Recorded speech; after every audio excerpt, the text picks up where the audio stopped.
Who Dat Saints fans, welcome into the Who Dat Confessional podcast. It is episode 704. Your New Orleans Saints are 2-2, and we are hoping to avoid a catastrophically dangerous start of 2-3. We're going to go over the Saints injury report. We're going to go over everything happening in New Orleans. We'll go over even some of the dead horse that has been beaten to death, and that's Pete Carmichael, as well as going a little bit of a preview here for the New England Patriots and the New Orleans Saints, and of course, answering any questions you may or may not have about football. I know, crazy enough, you folks, you like talking football. I don't know why. It's almost like this is a football podcast and a football show. It's really, really odd. But as we always tend to do, and what's important to me is to get big Who Dat, get a lot of love out to those who are in the chat, because this show does not exist without all of y'all. So I want you to know how much I appreciate you, and by doing this, I'm helping do that a little bit. Thank you for being here. Creole King, good to see you. Randy Major, Raheem Gillion, good to see you. Nikki the Fish, TJ, one of our moderators, always here, always loyal.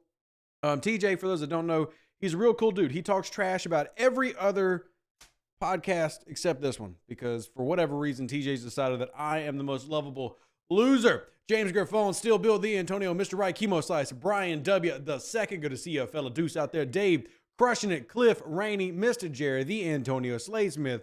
Everybody, Who Dat to you. Welcome on in to this edition of the Who Dat Confessional podcast, where we are preparing for week 5. And look, let's just go ahead and jump right into it, right? Let's go over the injury report for the team and some positives here. And I know it's going to be something that I wouldn't call it controversial. I am very curious to see what y'all end up saying about this, or what your opinions are, I guess, when it comes to Saints fandom. But in terms of the injury report, some positives in that we have some people returning. I'm going to put it on the screen so y'all can see for those who like to watch the show live. Your man, Cesar Ruiz, is back. I personally am pretty happy about that. Honors Pete suffered a concussion a couple weeks ago. He's now been cleared to play. Now, other concussion victim here, if you will, on the New Orleans Saints is Andres Pete, who is still DNP, has not been cleared by the independent evaluator to play. And it really is kind of a sting, because he was very good starting this past week, and James Hurst has continued to struggle. And look, this is not we're not trying to like single James Hurst out and say that he stinks. We know that James Hurst is a bridge player at that position, and he's had some good snaps, he's had some bad snaps. We know what James Hurst is, but Andres Pete certainly looked really strong there, especially with continued improved play by Trevor Penning. I did shout this out on Twitter. I do love to give credit to other Saints media members, Saints Who Das, etc., who are out there doing the crazy hard work. And shout out to Jaden. If you've never seen him, never heard of him, I personally just learned of him just here recently. I actually found him last night while perusing Saints YouTube. But Jaden, he went out and put out a film study on Trevor Penning, and I was going to do one myself, to be honest. I thought he did a good job, so I shared it out myself. Y'all go check it out if you haven't already. That one shows Trevor Penning really improving in some of his overall technique, and I think the biggest thing for me is you're seeing him adapt to the game speed, where he was not there to start the season. Continuing on the injury report, Ron Ramczyk is back to practice today. He only had 3 do not participate: Juwan Johnson, Lonnie Johnson, and Andres Pete. Juwan Johnson dealing with that calf issue, and Lonnie Johnson with a hamstring. But Ramczyk back in practice. Brian Brzee back into full participation mode. Paulson Debo has returned, and this is going to be, for some of you Saints fans, maybe a little bit questionable. Now, I personally don't have an issue with this, but this means that Isaac, who has been doing really well in that second cornerback spot in Debo's absence, will be taking a back seat. It's already been discussed by Dennis Allen. They brought it up that on his return, Paulson Debo will be resuming his duties as the number 2 corner opposite of Marshall Lattimore. Personally, I don't have an issue with this, because I do think, and I do try to highlight this, that he was doing really well in the beginning of the year. Obviously, you don't want to bench a guy who's doing well, but at the same time, you had another guy that was doing well. Some quick stats for y'all we'll go over here is that Isaac was doing great. 8 receptions allowed on 17 targets. That's a 47% completion percentage. 57 yards allowed. 2 TDs allowed.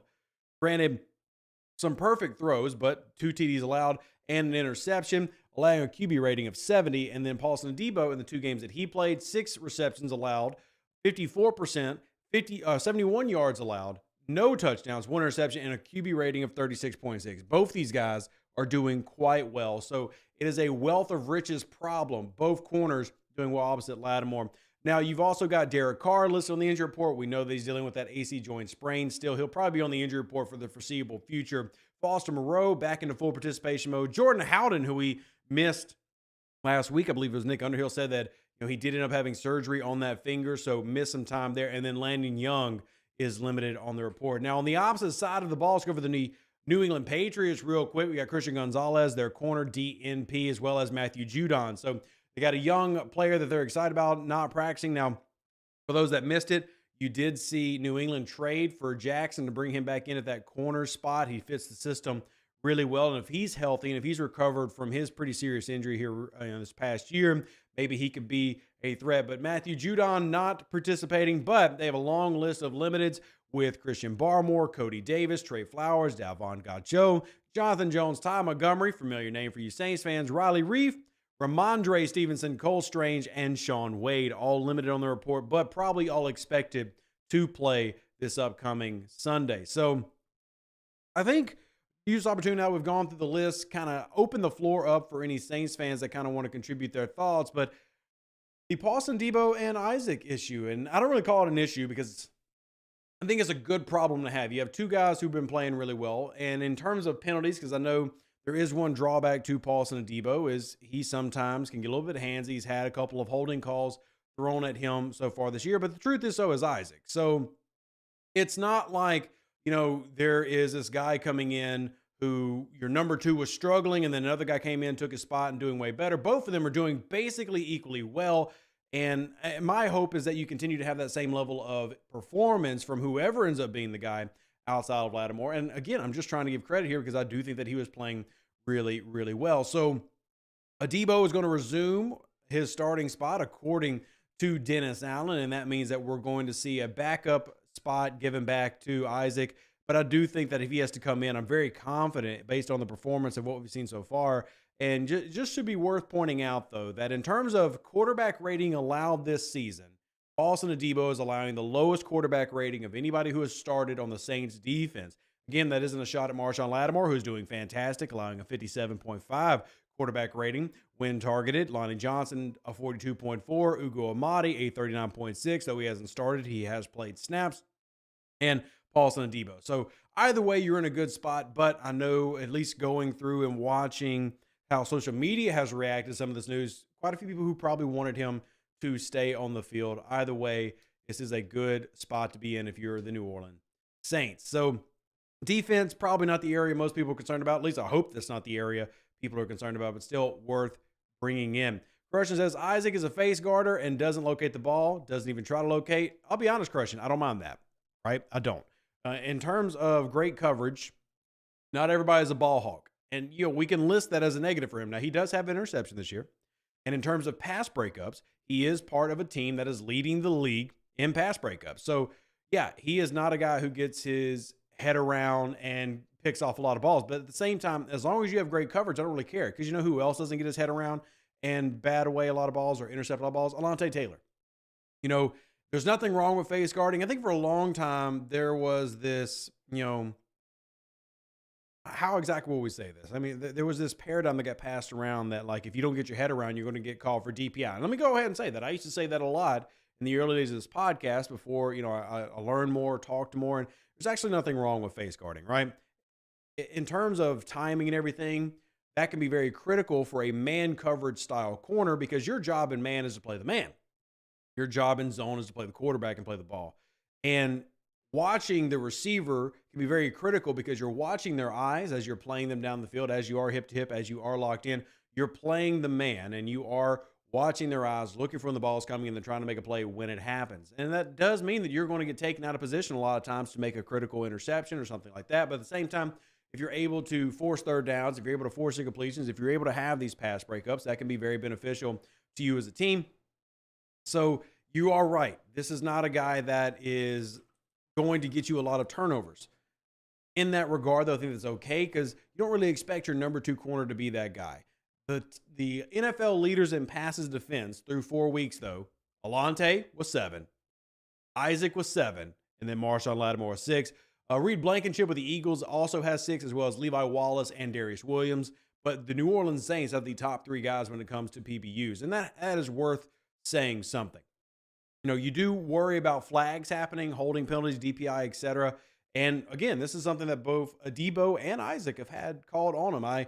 Well, there's a website that y'all can look this up if you ever get curious. It's NFLpenalties.com. So if you ever actually wanted to track penalties by player and by position, Adebo has had the most penalties called on him, but keep in mind that you do have times where penalties will be declined. So when it comes to the number of penalties called on them, Isaac has had 2, Adebo has had 3. So we're not talking about like an egregious difference here.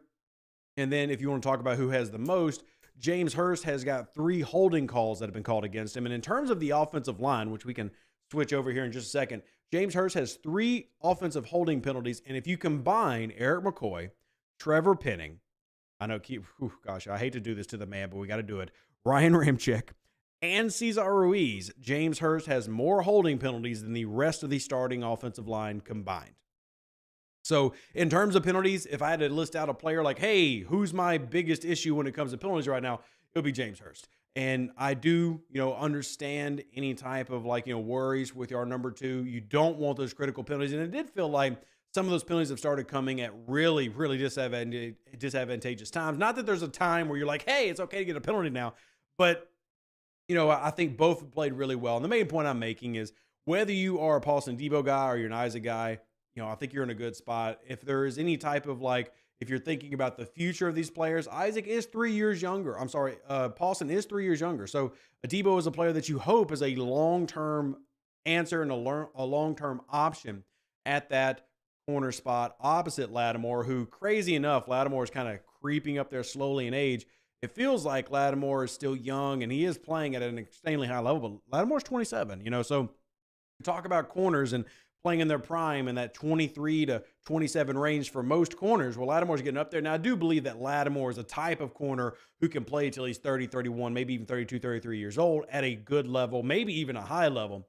But having a young guy in Adebo, and then also, just in that same breath, show love to Alontae Taylor, who is 25. Having those guys there, you do want to continue to try to build that secondary around it. So that's your injury report coming in to this game. And then we're going to hit on some other big topics here. There's been, obviously, when the New Orleans Saints are struggling at 2-2, you're going to have a lot of things come out. Number one, I don't want to spend this episode talking too much about Pete Carmichael because, well, I think most people at this point know what the problems are when it comes to Pete Carmichael. It's not just Rev. I put out a film study breaking down his struggles on third down. And then going beyond that, you just had Nick Underhill do a pretty nice article. I don't know if y'all have checked it out. Go to neworleans.football. He did an article talking about how bad the New Orleans Saints are currently in terms of innovation. Now, I don't want to give away that entire article, right? Because I do believe that Nick does quality work, and y'all should support everybody who's a content creator, whether they are a journalist, whether they do great film studies on YouTube, however, whether they do fantastic podcasts, and my friend Ross Jackson. You should support content creators in their work. So if you haven't, check out neworleans.football. But one of the keys there I will share from you that article is that the New Orleans Saints currently rank dead last in the NFL, absolutely dead last when it comes to using motion and getting guys moving around on the field and using varied fronts. I'm not going to give the exact percentage or anything because, again, I do want y'all to support Nick and the work that he's doing and the fact that he spent hours to research and write that article. The man deserves his love. But to give y'all a little snippet of what that article talks about, the New Orleans Saints rank dead last in the NFL currently when it comes to utilizing motion and taking advantage of the speed and the utility of a lot of these wide receivers that we hype up. And I think that we appropriately hype them up. So with the Saints being at the bottom of the league in that regard, Pete was then confronted about that by Nick at the press conference today. So for all y'all asking when's Nick's going to ask the hard-hitting questions, either you light a fire under his butt or he was going to do it anyway. Y'all can believe what you want to believe, but either way, he did talk to Pete about this, and then you got a lot of repeat. Yeah, I'm using some clickbait title there because it's still true. A lot of repeat answers from Pete Carmichael where him basically come out and saying that, hey, I got to be better. The only problem is, and shout out to my friend Ryan, who another Saints podcast, really went down. I don't know if you'd even call this a deep dive research. I do appreciate that he did it, but I was talking to Ryan and he posted on Twitter and quote tweeted John Hendricks of how we had the exact same phrase uttered by Pete Carmichael, not only multiple times this year, like literally bar for bar, same phrase, but he also said it last year. So at what point is it At what point do you get tired of hearing that, right? Like what time do you just get sick of it? So hopefully New Orleans Saints get sick of it or he gets better. We'll see. But I'm getting tired of all that happening. Creel says, what was the name of the guy who had the pinning film study? Great question. His name on Twitter is Jaden Dat. Now, again, it's the first time I've ever seen him or heard from him, so more power to him. The YouTube channel is called First Down Saints, right? And I would say that in terms of watching one video, seeing what he said in about a 10-minute span about Trevor Penning, he does seem quite educated and knows what he's talking about here. I don't know his background, don't know if he's done scouting, don't know how he's worked in football, but I'll tell you that I watched that Trevor Penning video, and I definitely give my seal of approval if that is worth anything. So check out First Down Saints on YouTube for more film study. Check out my channel for film study, and then follow him on Twitter if you want to maybe ask him some questions and find out his background. Because, again, I'm new to it on that one. Maybe I'm late on it, but I do like to shout out people who are putting in the work because there's not a lot of people putting in film study work and trying to show you what's happening with his teams. I definitely have great respect for that. So, Crushin says, bro, is the lack of Jimmy in the red zone because of O-line struggles or just ineptitude? I would look, Jimmy Graham has gotten used, I wouldn't say a ton this year, but Jimmy Graham has gotten utilized and has seen more snaps than I expected. But I would also add that one problem with Jimmy Graham is when you see him out on the field right now, it is very clear that he no longer has a lot of the things that made him an elite guy. That's okay. I don't think there's really that expectation. But, for example, against Tampa Bay, he was here for 42 snaps. Now, losing Juwan Johnson and Foster Moreau necessitated the need to have Jimmy Graham on the field more. But when it comes to putting him in position and targets, there are definitely routes that he runs that he just gets no separation. And there are situations I do think that he can be used appropriately, like you bring up the red zone. But this does bring back, and again, I don't want this to turn into another Pete Carmichael episode because we can do another 45 minutes of repeating what we've been repeating. But I do think that he could be used in better ways in the red zone, and there are plays to be drawn up for Jimmy Graham. But right now, he's got 4 games in, a stat line of 1 reception, 8 yards, 1 TD. And I do think that there are opportunities for them to utilize him in a much more advantageous way for this team. It goes back to the play calling being such a huge issue. But keep in mind that it's not just Jimmy Graham, having some struggles here and there. I mean, for example, Chris Olave was pretty open. Sorry, I took a drink there for those who are listening and not watching live. Chris Olave had some 50% effort routes. And Chris Olave basically admitted that he was frustrated. Alvin Kamara talked about this in a press conference a couple days ago. And Chris Olave got put in check. But he said it in a respectful way. He's like, hey, I'm glad that I have friends that come in and told me that's not how you handle that level of frustration. So Chris Olave hopefully comes in with a renewed effort and a renewed confidence here in week 5. And even though there's obvious frustration in this team with the offense and how things are currently going, I do appreciate that there are leaders like Alvin Kamara who are willing to be here and put things in perspective and hopefully put things right. Alvin Kamara has been very, very, I wouldn't say cryptic, but he's been very obvious without stating the obvious what the problems are right now. So it seems that they know what's going on there in the locker room. At least the players do, and they are trying to make things better. I can't promise you things are going to get better because I'm never going to be the podcast that just gives you sunshine and rainbows. Right now, this team will not be a winning team, nor will it be a playoff team based on how the play calling is currently designed and set and how it is being utilized in game situations. Now, that does have the opportunity to change, but to see if it gets better. I mean, in theory, Pete Carmichael can start calling games better. It can happen, right? Or somebody could end up having that job. Either way, the team is aware, and then it just comes down to when is it actually going to happen. And like I said, I'm not going to shoot you sunshines and rainbows. Right now, it's not a good time. It's like the Saints offense is made up of nothing but potholes from the New Orleans City streets. But you got to hope that the talent level on this team helps overcome that some, and New Orleans makes adjustments needed to get back into winning. And that's huge. RG says, Carr said Chris lost the ball in the lights, but today Chris said no. Carr threw the ball behind him. Carr deflecting from his poor performance. I don't think so. And look, I'll say this, man. Anytime that the Saints start losing, Saints fans are naturally going to start looking for problems and issues. I would also add in that depends on which play you're talking about because there were 2 deep post routes to Chris Olave. The one at the end of the game was definitely behind Chris Olave and a miss. The one in the end zone, Chris Olave did not come down with it, which is kind of surprising because he normally does. So I think that when you have losses, there's a natural tendency for any fan and analyst to throw blame as to why is that loss happening. for me, I look at how the locker room is handling it. Right now, the locker room has not lost faith in each other. They certainly haven't lost faith in Derek Carr. It's been very clear that they, as a locker room, want Derek Carr to be starting and performing at a high level. So I would say if I had to respond to that, and again, don't take this as an accusatory way, because I'm not accusing you, RG, of trying to start anything. I would say as a fan, don't go looking for issues until there are actual issues there. And at the moment, they aren't there from anything that we can see, by how the players are interacting with each other, by how the players are talking. And hope that things get better. Because I do believe, and I've said this, I don't believe that Derek Carr is playing at a high level. But I also don't believe he's playing at a bad level. I think the main issue is who's calling the plays up top, or in this case, on the sidelines. And if that doesn't change, nobody's going to look right. Right? It's Derek Carr, and I've tried to really push this. I don't believe Derek Carr's a top 5 quarterback. Could he maybe in a perfect situation get there one day? I mean, that's what we talk about in terms of evaluation, what potential a person has.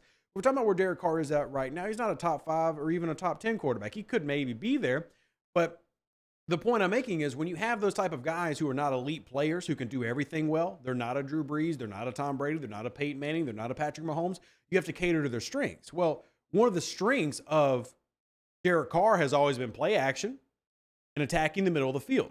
That has literally always been Derek Carr's strengths. Right now, the New Orleans Saints, as we just went over, and the Antonio comes in and throws it in here, the New Orleans Saints are not using motion. They are not using play action. In fact, they're doing it at a league low. And Antonio throws out the percentages. Antonio, I'll just let you know, I was trying to hide that because I want people to, give Nick credit and everything, but you are right. 1.4%. Bottom of the NFL.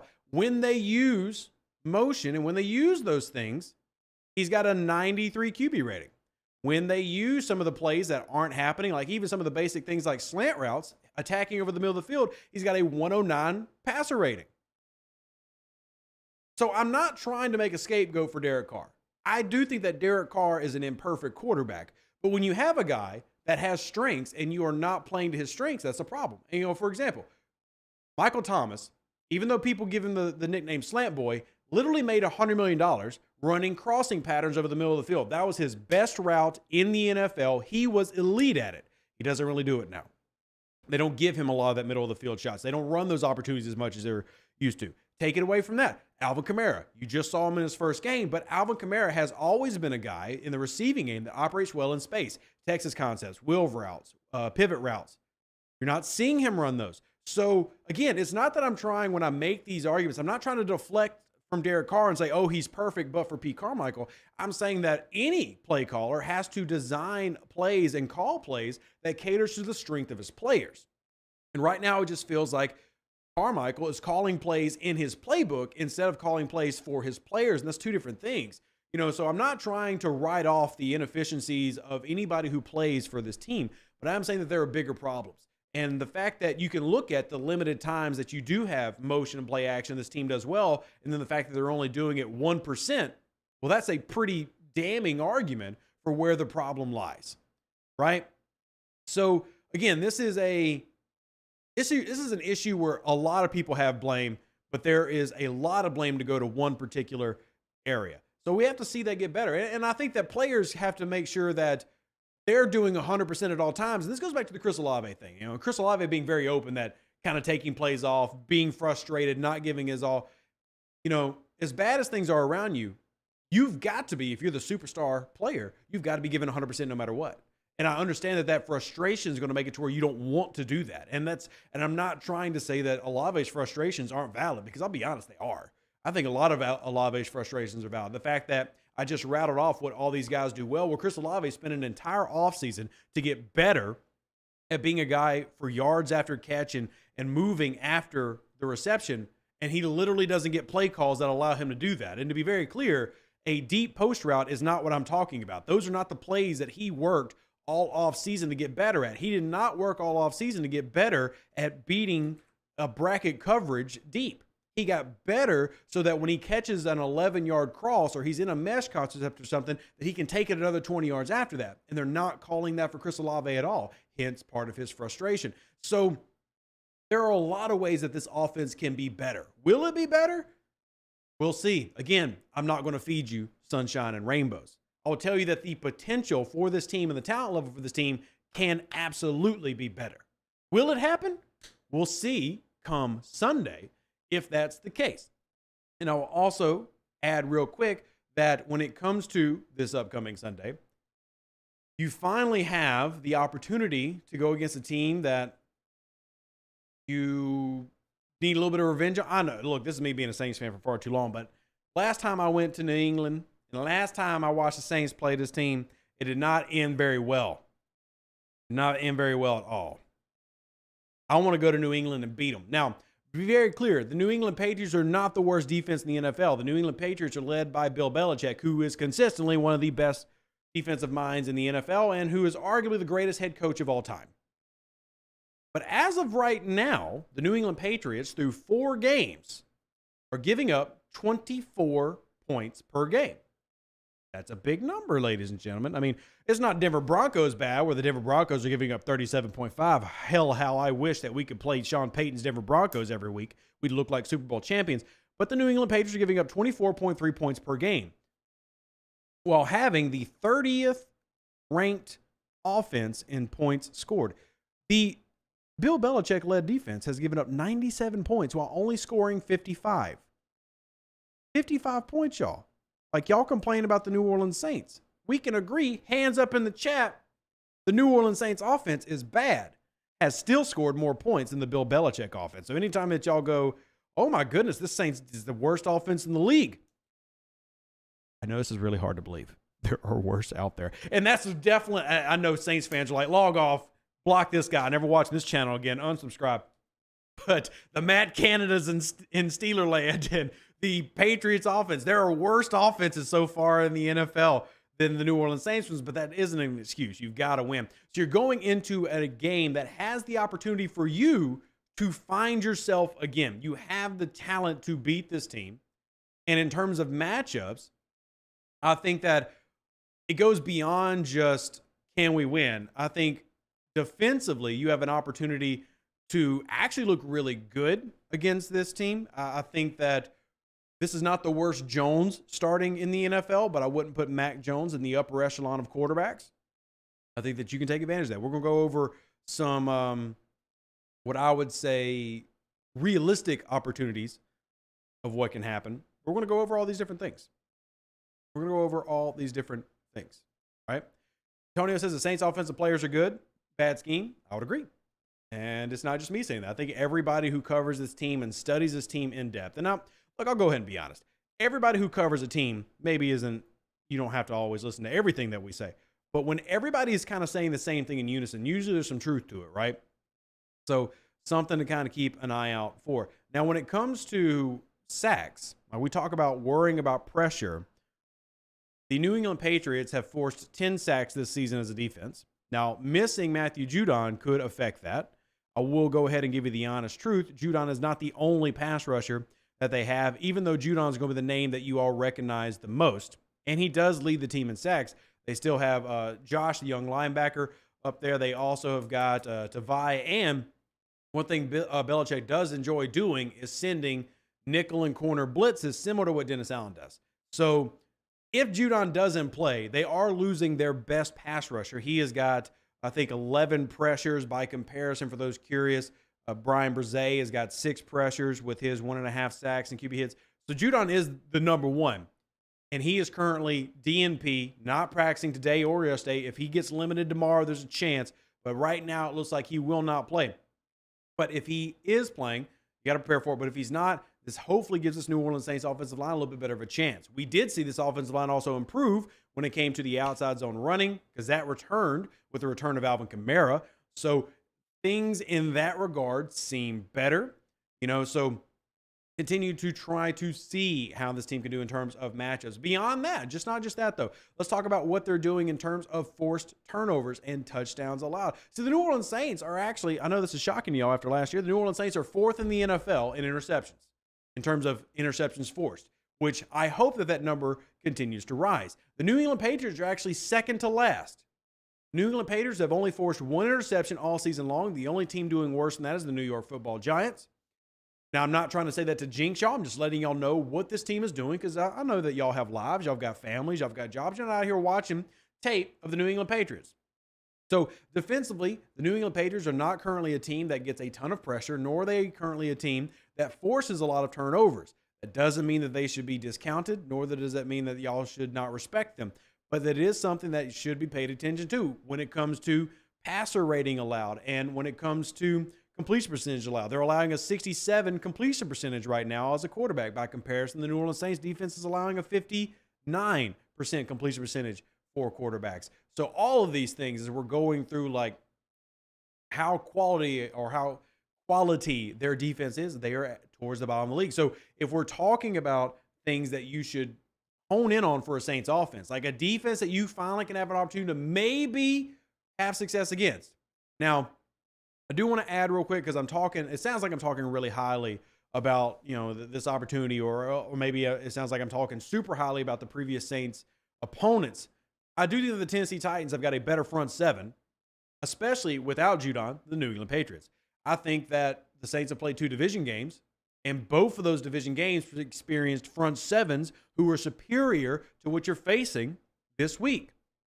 And regardless of whether or not you hate Pete Carmichael and his play calling, we all can agree that pressure has been an issue for Derek Carr, and whether the play is good or not, it is a hell of a lot harder to complete a bad play or a good play when you have a lot of pressure issues. This is the weakest front seven you've seen so far as a Saints offense. So the blocking hopefully results in being better, which then would result in more time for Derek Carr. This is all conjecture, though. This is all hope. But to give you an idea of where those teams rank, let's just look at it from a sack perspective, right? The Tampa Bay Buccaneers have forced 12 sacks so far this season. Obviously, I just said that the New England Patriots have done 9, and 4 of those were from one individual player who probably isn't going to play. If we look at where the Tennessee Titans are, Tennessee Titans have forced 13th. Well, obviously the Saints have played the Tennessee Titans. Carolina Panthers are also at 12. So you're seeing in terms of pressure rates, and especially when these teams have all played New Orleans, they've had a lot of success there. And there's some talent in those front sevens. You shouldn't see that level of talent here in New England, even if it's an away game. Because John says, I heard that Judon might not play again at all this season, but he hopes to. Correct. I mean, it's very unlikely. I'm one of those people that unless it actually says out on the injury report, I never count it out. Bill Belichick is also famous for lying about injuries. Lying is not the right word. Stretching the truth. But you are right. It is incredibly unlikely that Matthew Judon plays this year. Plays this game. Incredibly unlikely. But until that actually says out next to his name, I always leave it, because it's infamous when it comes to Bill Belichick. If you've ever looked at his history as a head coach, his injury reports have always been infamously either vague or not reported maybe as accurately as they could be. I mean, there was a time where like Tom Brady was on the injury report every single week and never missed a game. I mean, he was just always there, like young in his prime Tom Brady. So you are right. It is unlikely to a very high degree that you see Matthew Judon. And that actually builds into kind of the argument that I'm making, that this Saints team is in a position to find success against that front. And we'll see if that ends up being the case. And we'll continue to go over some more of these numbers and more of these stats, because I do think it's important for the New Orleans Saints to rebound. Because we talk about how the defense for New England has not been great, but let's go ahead and crap all over the Saints offense. And we're going to leave Pete Carmichael out of this current crapping and just talk about where New Orleans ranks. New Orleans is currently only getting 285 yards of offense per game. That is not good. If you want to know who the number one is, it's the Miami Dolphins, over 500 yards a game. Very 2011 New Orleans Saints, very, greatest show on turf, 2000 Rams. But let's even take them out of it. Next up is the 49ers at 398 yards. So either way you cut it, New Orleans Saints are well behind the pack. How about points per game? We know how much New Orleans offense has been struggling there. They're doing 15.5. There are only 5 teams in the entire NFL that are doing worse. One of them is the New England Patriots. 15 points a game is not going to win many games. All right? There are actually 4 teams in the NFL so far this season who are allowing 19 or less points, but then only scoring 15 or less points. And the New Orleans Saints and the Atlanta Falcons are both right there. So take that information for what you will. These are all things that have got to get better. So I'm using all these opportunities here as a talking point to show that there is a case to be made for this team doing better. There's opportunities for it. They've got to capitalize on opportunity. Let's go even deeper into it, though. Let's talk about Christian Gonzalez, who is unlikely to play as well. He's also, I'm going to put the injury report back up on the screen. He is also DNP. Even though Christian Wallace is a young buck, he's a rook. He's been one of their better players in the secondary. How good has he been? I'll go ahead and give you some numbers because I know that's what you want. He has allowed 22 catches, but he's been targeted 32 times, and they have really gone after him as a rookie. But he has only allowed 1 touchdown, a quarterback rating of 86, and he's also got an interception. Let's talk about some of their other starters in the secondary. Miles Bryant is currently allowing a 119.5 passer rating when targeted, giving up 84% of the passes thrown his way and a touchdown, has not recorded an interception. Let's continue, though. How about Kyle Duggar?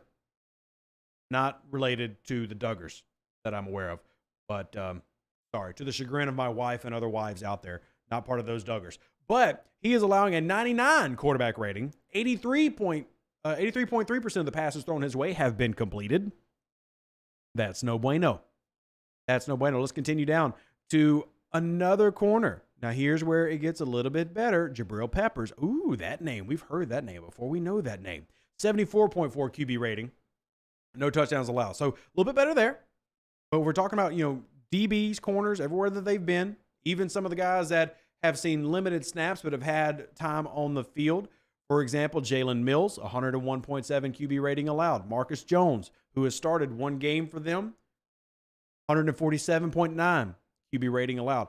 So this is not a secondary that's used to seeing from the Bill Belichick-led defense that is a strong, stout secondary. It's a secondary that is porous. It's a secondary that is struggling. And now, I did mention this earlier in the show. The New Orleans Saints are going to probably end up going against J.C. Jackson. The Patriots just acquired J.C. Jackson from the Chargers in response to Gonzalez being injured. So that then brings up the question, well, how has he looked with the Chargers? Now, I'll go ahead and the reason I didn't cite this immediately is to be very clear. I do not think that it is fair to look at him in the Chargers and what stats I'm going to read off to you for what he does in New England, because I think that is a very different situation. And if you looked at what he's done, I think he fits New England extremely well. But, sorry about that. In Los Angeles, 72 quarterback rating allowed, and a 46% of the passes on his way to be completed. And the reason I preface it the way that I did, because I actually expect him to be better with Bill Belichick. Like, I legitimately expect him to put up better numbers in New England, because I just feel like that is a team that he has always fit. Now, to give you numbers of that team, go back to 2021. Again, it has been a while, a couple years since he played for them. If you go back to that year, he was a Pro Bowler. He started all 17 games for them. He was targeted 106 times. Only allowed 52 receptions, that's 49%.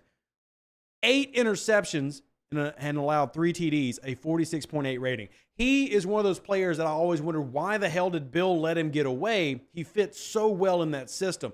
So it is quite possible that that is a name to watch, and I expect him to come in and slot in immediately if he is healthy. Now, he has had injuries, as a lot of players end up having, especially as a skill position player. Elbow injuries, he had that knee injury in 2021. If he is good to go, like if he's a 100% healthy, fits right in, be worried. Be worried. He fits this team so well. So that is like a matchup to pay a lot of attention to. Now, he had ankle surgery in 2022 and had the knee issue. I'm trying to think of all the issues that he's had. I mean, again, this is a skill position player that's very talented, but has had health issues. And what else has he had? He's had a couple other things. But anyway, the point I'm making is if he is truly ready to go, because he did have that knee injury that ended the season last year, if he is 100% ready and he is back to his old form, that is a matchup that could be dangerous for New Orleans. So pay attention to those numbers. Now, I know I've just given off a lot of numbers in the past 15, 10 minutes, so we're going to go to the chat real quick, answer any questions that y'all might have, and focus on that. James says, Bucks O-line is rated second O-line, while Patriots are dead last. Defense got to eat this week. That is the hope, right? That is something that you expect or anticipate to happen to kind of, verify those numbers or what you're saying, or at least give some of those. Here's the pressure percentages. Mac Jones has been pressured on 23.3% of his dropbacks. Now, if you're curious what that equates to, this is going to, again, I'm just giving you numbers. That's worse than what Derek Carr's had this year, according to Pro Football Reference. So and here's the thing with advanced analytics. What's important with advanced analytics is to always use the same one no matter where you go, because you're going to find, when it comes to grading pressures and stuff, things are different on Pro Football Focus. They're different on SIS. They're different on 360 Radar. They're different on Pro Football Reference. Just use the same one. That way you're at least judging from the same eyes when you use that. Mac Jones has had more snaps that have pressure. Thank you, Najee. I appreciate it. More snaps that have had pressure than Derek Carr has had with New Orleans. And we have all been very adamant through the first month that Derek Carr's protection has been complete. It has been cheeks. So to, just build on what James is saying, the New England offensive line has been struggling. The New England offensive line has been struggling. You should hopefully be able to take advantage of that if you're the New Orleans Saints. Now, in terms of sacks that they have given up, it might seem like that doesn't back it up as well because they've only actually given up 8 sacks. However, the percentage of pressures has been very high, and that has translated to Mac Jones throwing 4 interceptions. Now, it's not an obscene amount of interceptions, but he's thrown 4 interceptions to only 5 touchdowns. He's throwing at 63% clip right now with a success rate of 43%. And the success rate is determining in a pass that either gets a first down or gets you in completion of a second down opportunity. So enough yards to complete a first down in that opportunity. So there is a matchup for Carl Granderson, Brian Brzee, who I just put out a video on. Y'all got a quick. I feel targeted and judged because I keep calling the man Brian Breezy, and everybody's like, "Why do you keep mispronouncing his name? His name is Brzee." Like, fine, I'll just call the man whatever I want to call him. How about that? I'm gonna call him Big Okra. Big Okra has an opportunity to take on the interior of an offensive line that is allowing a lot of pressure. So you've got Carl Granderson, you got Big Okra, you've got Cameron Jordan, who has been receiving a ridiculous amount of chips and everything on the outside. Got to get annoying. How his left side is not constantly bruised, who knows? But all these players have an opportunity to put a lot of pressure on the defense, return to the form that you've come to know and how they've performed historically. I'm going to need y'all to hashtag Big Okra and make it famous so that people stop getting on to me for mispronouncing this man's name. Even though I did it intentionally to try to speak greatness into his life, apparently my church history is not being allowed in these chats anymore. But I still love every single one of y'all. I'll get back into some of these chats. Remember, if y'all have any more questions, comments, you have your own thoughts, throw them in. We're going to talk about them. So TJ says, I'm picking the Saints to win this week 27-13. Get right game. I really hope that they have that. My only rebuttal to that, and again, I'm not trying to be a negative Nancy. How many get-right games has Dennis Allen led where they won by 2 touchdowns? So this is just as much a game where Dennis Allen needs to start proving his ability as a head coach as it is Pete Carmichael needs to prove himself as a playmaker, as it is for Derek Carr to prove everybody that, hey, I'm actually a decent quarterback. If you're going to have a get-right game is not winning by a field goal or 6 points, right? And if you want to say a get-right game, it's going to be damn first. Now, I'm here for it. I just remember what I said earlier. I am not the guy to come and give you squirts and jerks. I'm not the guy to give you rainbow and ponies. That's not how I operate. The only, bounce-back game I guess I can really say is the Las Vegas Raiders game last year. I guess you could call that a bounce-back game. I guess you could. Because they did shut down the Raiders and did win 24-0. And maybe Dennis Allen had a little bit of oomph in it because he wanted to give it to his old team and drive them into the dirt. Maybe. But I really don't say that New Orleans has many of those so far. And you mentioned the Rams game, TJ. Well, they only beat the Rams 27-20. They only beat the Rams 27-20. I wouldn't really call that a huge 2 TD bounce back game, but I do want to see it happen.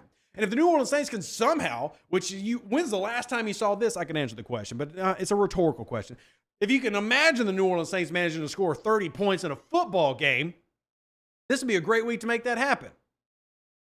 This would be a fantastic way to make that happen. But you got to make it happen. All the analytics, all the film study that Rev can do, et cetera, aside, you got to make it happen. And until that happens, we're going to continue to talk about the potential for everything to be great and all the cool things that could happen if this went right and that went right and everything went right. Right now, ain't nothing going right. I would be swear to God, happy to win 17-13. I know we don't want that to happen. I know y'all don't want me to even say that, but I swear to God, I'd be happy if the Saints could just win 17-13. I'd take a win at this point to get back in the W column and start trying to figure some crap out. Right? Now, I'll also admit that I'm one of those players, or one of those players. I wish I was a player. I'm 5'10", 250. I don't qualify to do anything. I'll run a 40 in about 7 seconds, and that's after I do it, have a heart attack, and go on to the next world. You know, I'm not an athlete. I'm not. I'm an analyst. You know, those who can't do, coach. So I don't think that's for me. But I will go ahead and say that I think that the New Orleans Saints have an opportunity to win this game, and I think they should score 20-plus points. Damn it, I don't want to win 17-13. I just want to win, though. I just want to win. But I'll also tell you, this is going to be the first time this year, and please feel free to cuss me out, judge me, say whatever you want to say. I'm actually going to go ahead and tell you I'm picking the Saints to lose this week.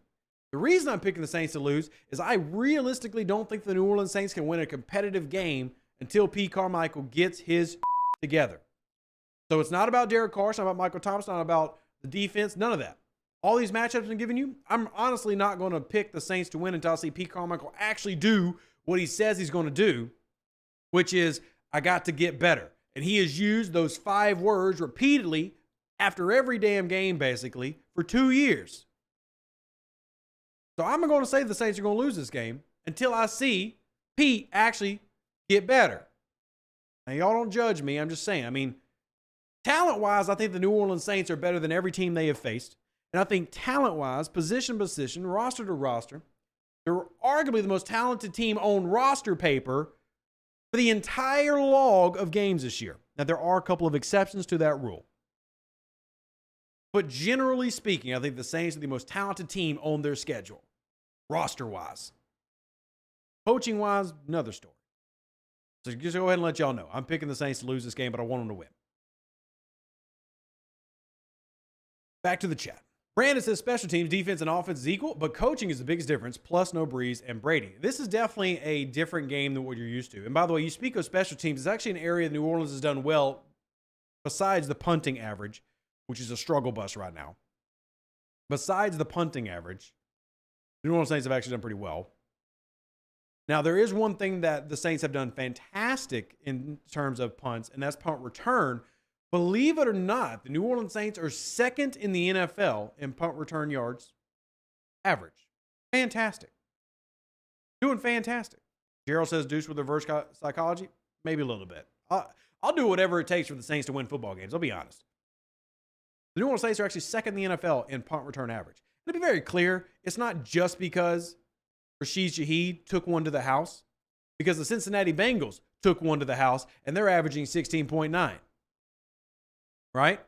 The New York Jets have taken one to the house, and they're averaging 15.4. The New Orleans Saints return team and the New Orleans Saints special teams unit truly has gotten better. So shout out to them. I mean, they deserve to get a little bit of love. On the kickoff return, the New Orleans Saints are not leading the league or anything, but they also are doing a lot more fair catches now.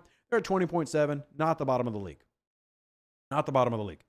And credit, I just want to give a little bit of love to the special teams because I'm pretty proud of how well they're doing there. Now, let's talk about actual punting.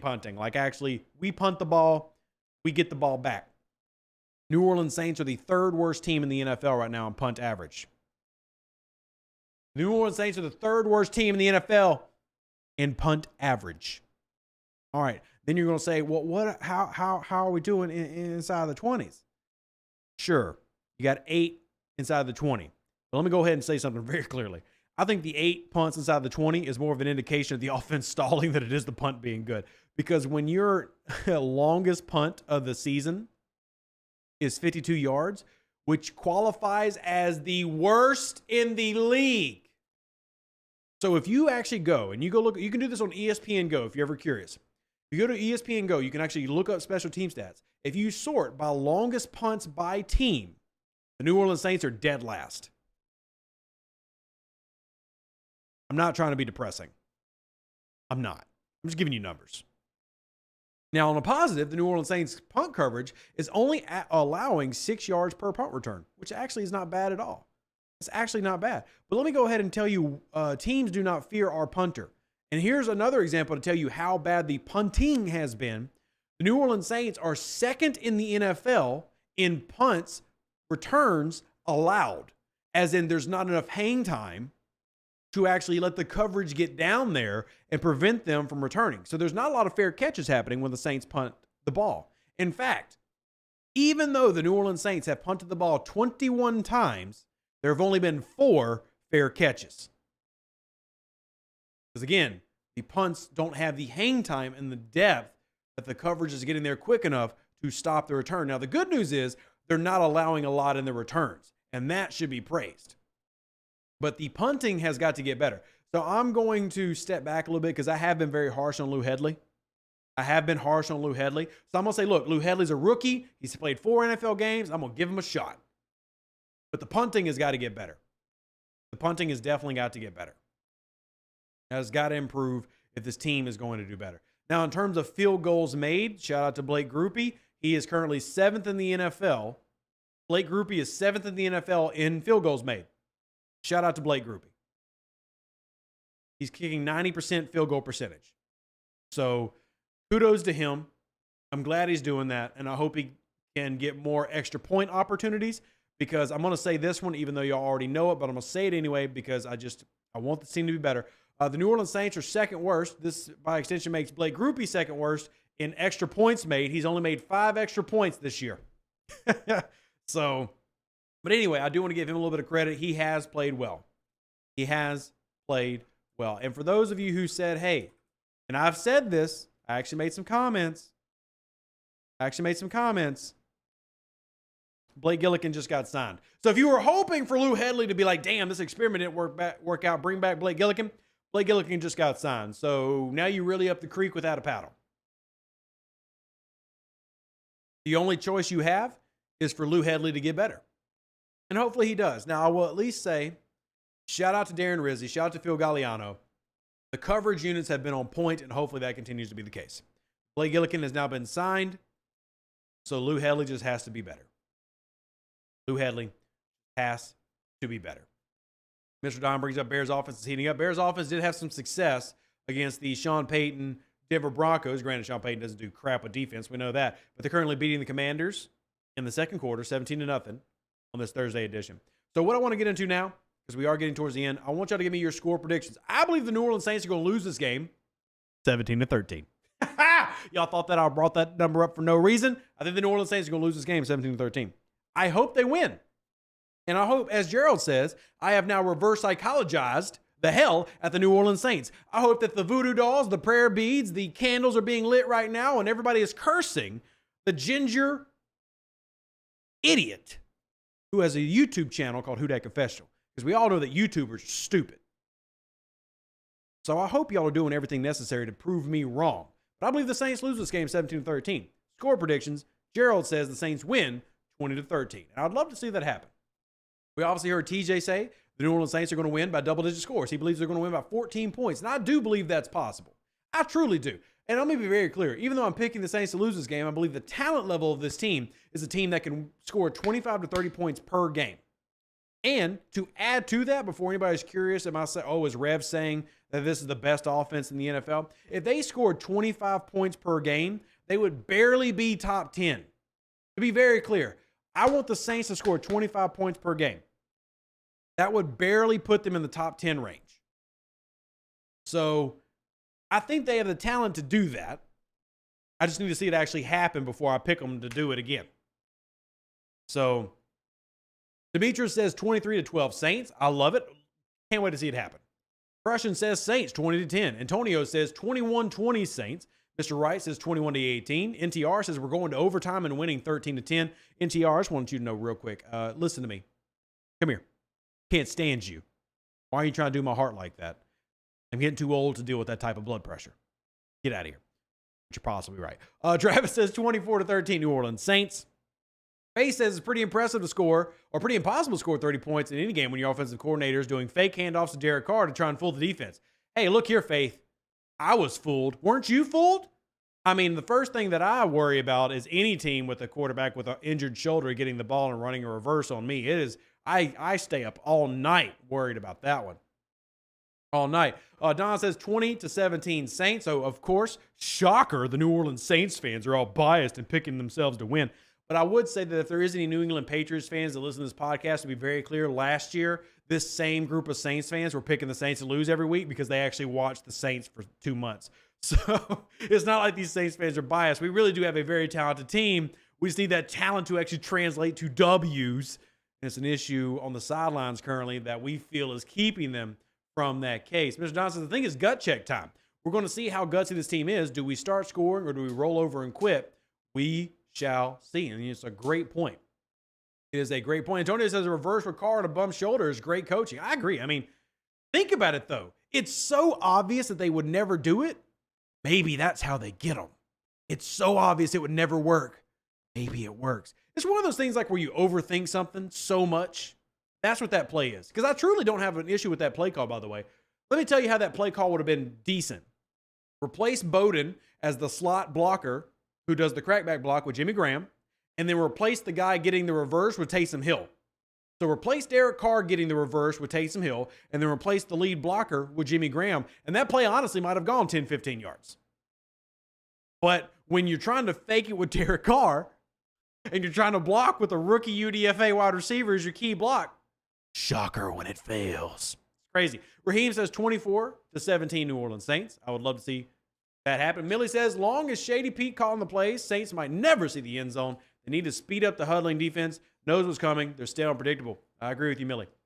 I agree with you. Real quick, if y'all want to support the channel, a couple ways you can do that. Yes, I'm going to plug myself because I don't do it very often, but for me to be able to do the film studies that I do, to do the podcast that I do, I need y'all support. So number one, if you want to do that, we have PayPal, Venmo, Cash App. All tips are appreciated. It's not required, but I am saying if you want to support local, if you want to support people who are doing the work for you, that's a way that you can do it. Or if you actually want to rock something, wear something, check something out, check out our merch store. We've got hoodies, hats, mugs, t-shirts. Get all the things you need to rock your podcast and support the channel. That is revdeuce.com. Look under the F or the Saints podcast area of it. All of it's appreciated. Again, none of it is required.